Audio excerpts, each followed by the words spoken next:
সরকারি চাকরির নিয়োগ পরীক্ষা প্রশ্নপত্র ফাঁসের ঘটনায় গ্রেফতার ১৭ জনের একজন কুমিল্লার আবু সোলেমান মোহাম্মদ সোহেল। স্থানীয় বাসিন্দারা জানান, ছোট জুয়েলারি দোকানের মালিক থেকে রাতারাতি কোটিপতি বনে যায় সোহেলের পরিবার। যদিও সোহেল নিজেকে ঢাকার বড় ব্যবসায়ী হিসেবে পরিচয় দিত। কুমিল্লা থেকে গোলাম কিবরিয়ার প্রতিবেদন, জানাচ্ছেন সাইদ মাহমুদ। নগদের কাছে সব গ্রাহকই প্রিয়, তাই তো সারা দেশে ক্যাশ আউট চার্জ সবচেয়ে কম।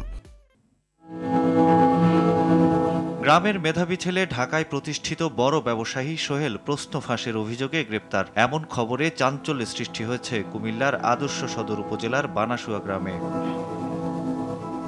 সিআইডি জানিয়েছে, কুমিল্লা জিলা স্কুল থেকে এসএসসি পাশ করে ঢাকা কমার্স কলেজে ভর্তি হন সোহেল। এরপর নর্থ সাউথ বিশ্ববিদ্যালয় থেকে স্নাতক শেষ করে ভর্তি হন ঢাকা বিশ্ববিদ্যালয়ের সন্ধ্যাকালীন এমবিএতে। এরপর জড়িয়ে পড়েন প্রশ্ন ফাঁস চক্রের সঙ্গে। সিআইডি জালে ধরা পড়ার আগে গ্রামের মানুষ সোহেলকে মেধাবী ঢাবি শিক্ষার্থী ও ঢাকার বড় ব্যবসায়ী হিসেবেই জানত। তবে তার একের পর এক জমি কেনা দেখে সোহেলকে ঘিরে গ্রামবাসীর বিস্ময় ছিল।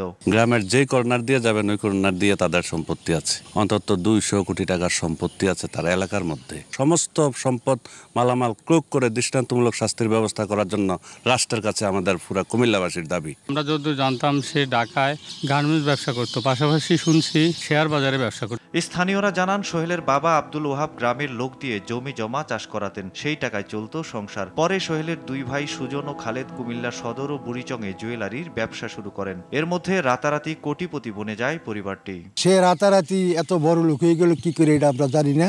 এলাকাতে কোনো কিছু হইলে আর মামলা হামলা করতে দ্বিধাবোধ করে না, পুলিশ নিয়ে আসে। এটা খুব অপরাধমূলক কাজ, তার আছে না বিচার হওয়া উচিত। সোহেলের প্রশ্ন ফাঁস কাণ্ডে বিব্রত গ্রামবাসী। তারা চায় সুষ্ঠু তদন্তের মাধ্যমে অপরাধীর দৃষ্টান্তমূলক শাস্তি। সঠিক বিচার হোক, প্রত্যাশা এরকম রাষ্ট্র যাতে ব্যবস্থা নেয়, ভবিষ্যতে আর কেউ এই কর্ম করতে সাহস না পায়। সৈয়দ মাহমুদ, RTV।